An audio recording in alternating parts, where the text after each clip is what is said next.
بسم الله الرحمن الرحيم.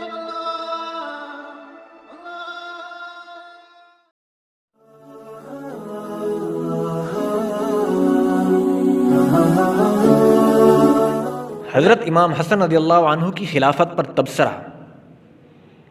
حضرت امام حسن حضور اکرم صلی اللہ علیہ وسلم کے چہیتے نواسے ہیں۔ آپ کا دور خلافت انتہائی مختصر مدت پر مشتمل ہے، تاہم اس قلیل تعین دورانی میں آپ نے وہ کارنامہ انجام دیا کہ جس کی بنا پر امت مسلمہ ایک پرچم تلے آ گئی، اور اسلامی فتوحات کا وہ سلسلہ جو عہد رسالت سے شروع ہوا تھا اور خلافت علوی میں مدھم پڑ گیا تھا، ایک مرتبہ پھر تازہ ہو گیا، اور مسلمان ایک بار پھر تمام داخلی اور آپسی اختلافات کو بھلا کر دنیا کو فتح کرنے اور اللہ سبحانہ و تعالیٰ کا پیغام ان کے پہنچانے کے لیے نکل کھڑے ہوئے۔ یہ سب حضرت امام حسن رضی اللہ عنہ کی بصیرت اور اپنی ذات کے بجائے امت مسلمہ کی فکر کا نتیجہ تھا۔ اللہ ان سے راضی ہوں اور وہ اللہ سے راضی ہیں۔